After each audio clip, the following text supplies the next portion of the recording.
I want to thank all of you for being present with us today. To the Barber family, I thank you for your presence and for allowing us to be with you today. Bernie, I know for you, when I first came on as chaplain 11 years ago, you were very passionate about having a very public space where we could honor those that have given their lives to us in the line of duty. Today marks that public space. I'm honored to be with you today, and I know you're very passionate about it. So again, thank you for the invitation for us to be with you today. We're gathered to honor the words that we have always said we will never forget. And today, we will never forget Seattle Police Officer Joselito Barber. Joselito was killed in the line of duty in his patrol car when it was hit by an impaired driver August 13th, 2006. A day, obviously, that many of you will never forget. Joselito's name is etched forever on the National Memorial Wall in Washington, D.C. His name is at our state memorial wall in Olympia. His name has been placed on our memorial wall at our headquarters. And now today, this marks this sacred public space where we can all gather and always remember Joselito's service and who he was to us. Today we claim this sacred space as a place that we will remember. I invite you to join me in the opening invocation. Please pray with me. God, we come to you asking for your peace, and that this memorial dedication will now be a place that we can come. That we can come and remember Seattle Police Officer Joselito Barber. Bring peace to the Barber family as the road of grief must be navigated each day. Continue to give the family strength and bless their journey. We also give thanks for the smiles that we have when we remember Joselito's life. May Joselito's well-deserved place of honor always be remembered as we dedicate this public memorial as a place to remember him. Amen. At this time, I invite Seattle Police Chief Sean Barnes to share a few remarks with us.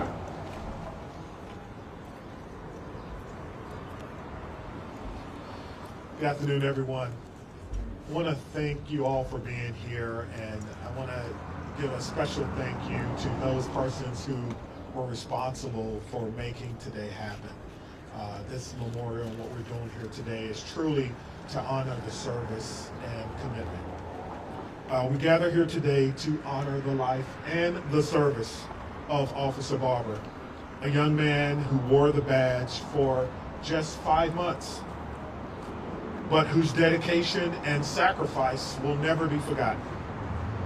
This marker stands not only as a symbol of loss, but as a reminder of the immense commitment every officer makes to their community in selfless public service. Officer Barber answered the call to serve, and though his time with us was short, he wore the uniform with pride, with courage, and with purpose. He was taken from us not in combat, but in the quiet, dangerous moments that come too often with police work. He protected our city every moment he wore this uniform. Let this place now remind us of his duty, of his sacrifice, and the honor that we share with him. We will remember. We will never forget. To Officer Barber and to his family, we will carry his name with promise, sacrifice, dedication, and his legacy will live with us forever. Thank you for sharing him with us and our extended family. Thank you.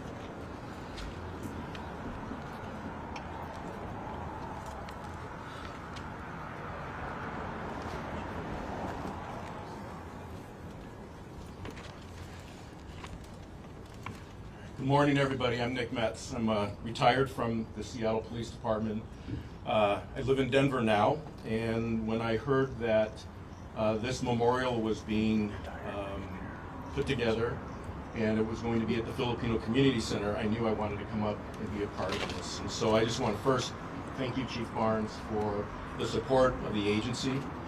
I want to definitely thank the Seattle Police Foundation for your steadfast support of the Seattle Police Department and making this memorial a reality. To my brothers and sisters from the Seattle Police Department, many I know, a couple I don't. It's so good to see you guys, and I'm just so glad that you're here. And I always love seeing the Honor Guard, and I love seeing the pipes and drums because it's the best in the country.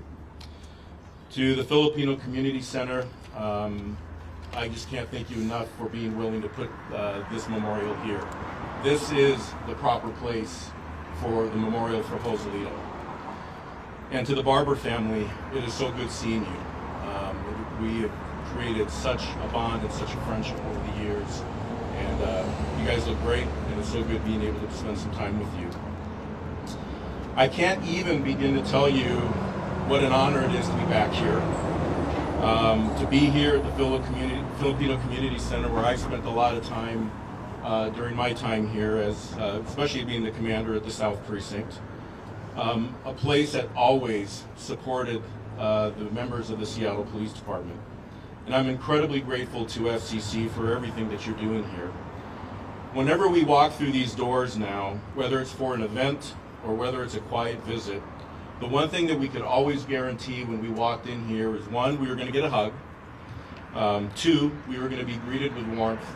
And if we were lucky, we got a really good Filipino meal. And so thank you for being willing to house this incredible memorial here. It's a profound responsibility to ensure that those we've lost, and especially Joselito, will remain a vital part of history. I got to know Lito just a little bit before he died. I only met him a few times in passing. I actually thought he was an explorer impersonating a cop. I wasn't sure he really was a cop. And then one day when I was walking into the West Precinct, he opened the door for me and we talked. We probably talked about 15, 20 minutes. And I really got to see who this young man was. And I really had an opportunity to see what he was about and why he became a Seattle police officer. We ended up talking, and in that short time, he showed me what his depth was. He showed me what he was about. And I remember thinking to myself just how fortunate the Seattle Police Department was to have such an incredible young man who really wanted to be out in the community and to serve. In just that short time, he displayed what I saw as thoughtfulness, kindness, and an air of confidence and officer presence. The kind of presence that made a lasting impression on everyone he met. Truly impressive. Just 1 week later, I received that call that nobody wants to receive in the middle of the night. That call came in the early morning of Sunday, August 13th, about 4 a.m. And I remember the chief dispatcher on the other end of the phone, and the one thing that caught me off guard when we started talking is he asked me, "Chief, are you fully awake?" And I knew in that moment that whatever they were about to tell me was going to change the course of history for this department. He proceeded to tell me what happened, and his voice was cracking. And then I had to ask that question, who was it? And he told me it was Joselito Barber. I remember flashing back immediately, just 1 week, to that conversation that he and I had had in the West Precinct. His face suddenly came in my head, and everything just really slowed down in that moment. I remember jumping into my car and going down to Harborview Medical Center, and our amazing wellness team and peer support team were already there. And I remember asking, "Where's Lito's family?" And the wellness team told me they were in Hawaii. They were on it. They were wanting to make sure that the family was notified. But they also understood that that was not the kind of notification that you could just pick up the phone and call. So they got a hold of the Honolulu Police Department, and with the Honolulu Police Department made sure that that message was passed on. The Blue family, thousands of miles away, was there to take care of the Barber family. And so with the help of our wellness team and with the help of Honolulu PD and the help of Behind the Badge, we got the Barber family home as quickly as we could. During that time, and as we were in the process of providing the memorial and honoring Lito and taking care of his family, there was something beautiful that actually emerged, right? And they say that even in tragedy, something beautiful can come out of it. For me, personally, it was the bond and the friendship that was created with the Barber family, with Ernie, Mitz, John, Rio, and the rest of the Barber family. If you don't know the Barbers, they have used their grief to support SPD and other law enforcement agencies. This was their way of honoring Lito's memory and making sure that his death was not in vain. The Barbers showed up, and they continue to show up. And they show up at the most difficult times because they believe their mission was to do everything they could to represent and honor Lito's legacy by doing for others what they know that Lito would have done to support his law enforcement family. And they did it quietly, faithfully, and consistently.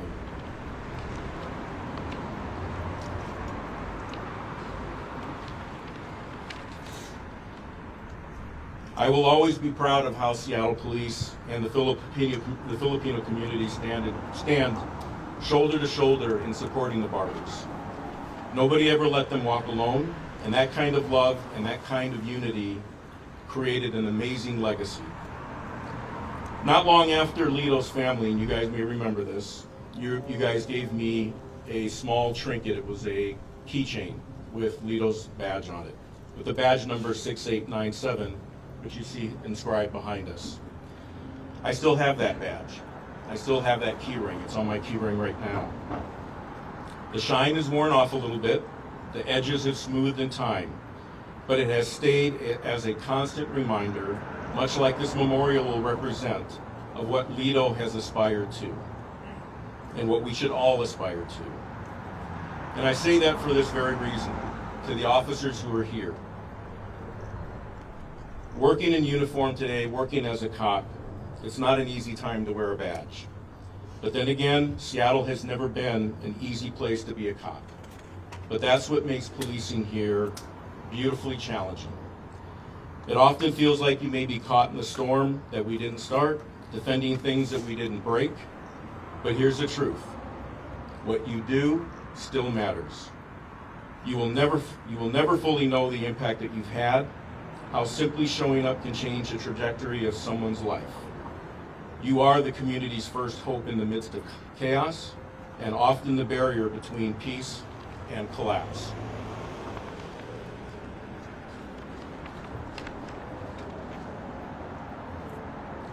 This memorial matters. And there are two people that I really want to recognize for the work that they put in their heartfelt commitment. Not only would this not have happened without them, but they have been here through thick and thin to make sure that this memorial became a reality. And that is Britt Kelly and Gina Israel. It is important to recognize what Britt and Gina did to make this memorial a reality. To live in a place of honor, a place where it would be seen often, and a place where Lito's name would not be tucked away, but remembered.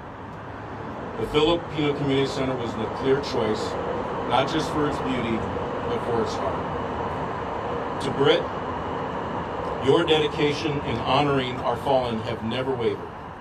Watching you rise from the ashes from your own experiences, watching what you have become, has become one of the greatest privileges of my life. And to Gina, thank you for your heart, your voice, and your fierce loyalty to this community. It has always been an absolute honor to walk alongside you in so much of the work that we did together. Would you join me in thanking them for their hard work?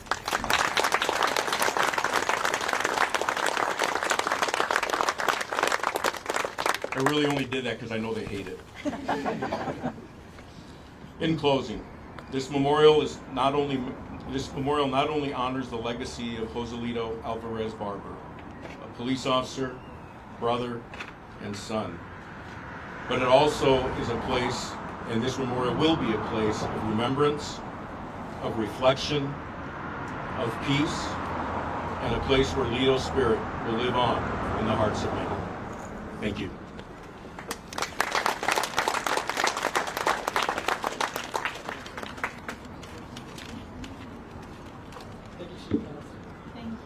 Thank you. I'm Rio, and this is John. We're Lita's brother and sister, and we want to thank you all so much for being here to celebrate his birthday with us and to honor him with this new beautiful memorial. It's hard to believe that Lita left us almost 19 years ago when he made the ultimate sacrifice, and there's not one single day that we don't think about him. So this memorial symbolizes not just how he left us, but how he lived, with bravery and passion and an unwavering commitment to protect the community that he loves so much. So thank you to everyone for being here to celebrate his life and continue carrying on his legacy with us.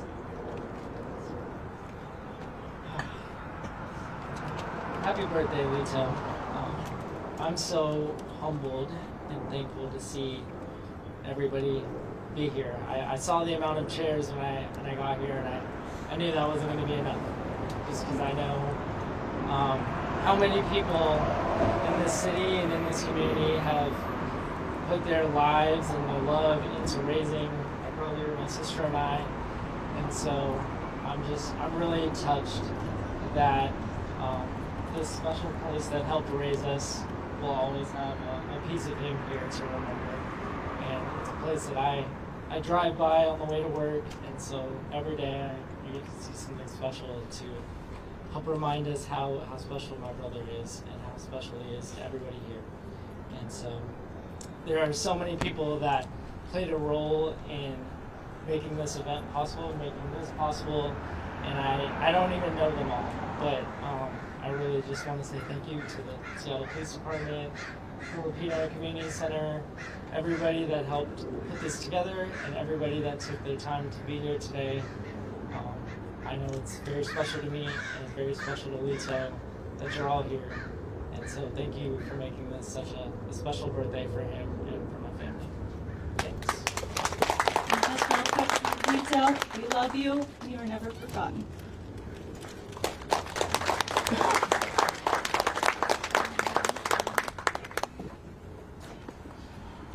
Friends, I ask you to join in a moment of reflection as we hear Amazing Grace played by our Seattle bagpiper, and I'm also reminded that today is Joselito's 45th birthday. So as we remember, let us hear Amazing Grace.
Family and friends, this will draw a conclusion to our time together formally.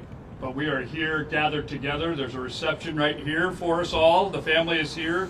You're free to stay and to continue to share your stories and to remember Joselito. Thank you again for your attendance, and thank you for coming.